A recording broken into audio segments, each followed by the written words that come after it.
İşte başlab oldik. Her taraftan Nexia 3 avtomobilimiz keldi. Propan qo'ydiraman deb.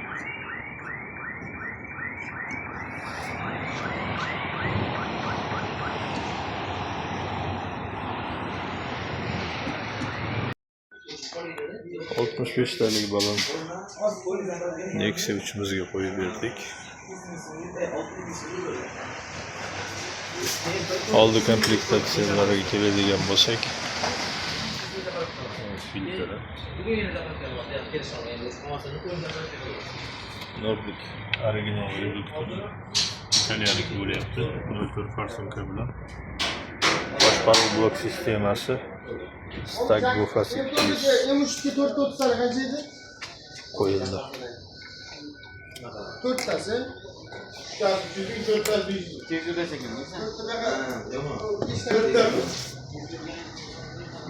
200 ming olarmidim?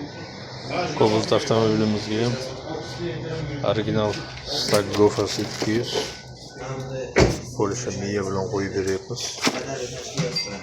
Bunga ham propan, Nordic original reduktor hamda farsunkamiz.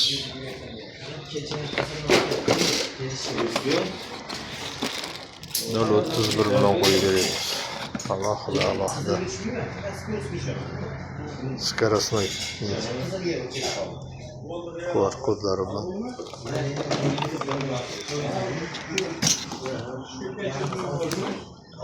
Yig'ilish to'xtatildimi?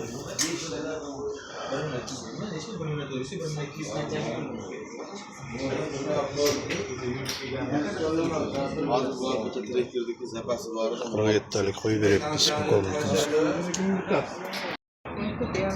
Shu Cobalt avtomobilimizga 65talik propan bilan qo'yib beryapmiz. 65talik propan bilan Cobalt'ga qo'yib beryapmiz. Reduktori Italiyada ishlab chiqarilgan Nordic original reduktor bo'lyapti. Filtri farsunka 0.4 farsunka Polshada ishlab chiqarilgan va o'sha chempion miya bo'lgan Stag Gofas 200 Polshada ishlab chiqarilgan boshqaruv bloki.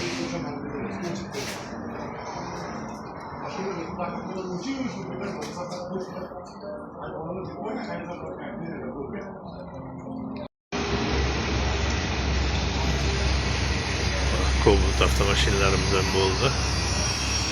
Bu yerda esa Kia Sonet avtomobilimizga o'rnatib berdik. Sekin hammasi iziga tushib ketyapti.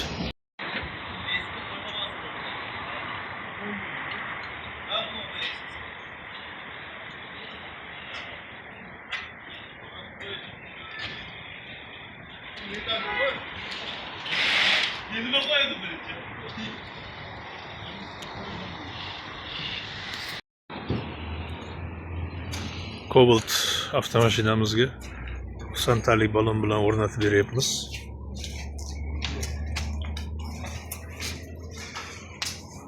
Vikar baloni Farg'onada ishlab chiqarilgan. Oldi komplektatsiyalarga keladigan bo'lsak, oldi komplektatsiyalarga Stag Gofas 200 original Polsha bo'lyapti miyasi. Reduktor Adax original qo'yilyapti. Bir farsunka 0.1. Bu yerda ham Cobalt'imiz kelib turibdi. Zamin qilmoqchi bo'lyapti. Farsunkalar real, reduktor Stag Gofas 200 bilan zamin qilib ketaman deb turibman hozir.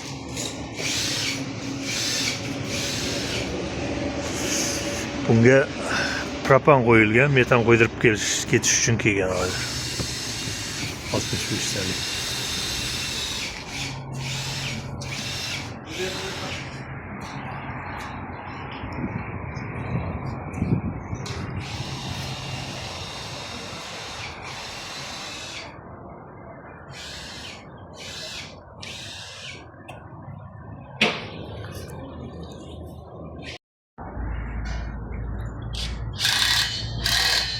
Laboga Cobalt işimiz var juda.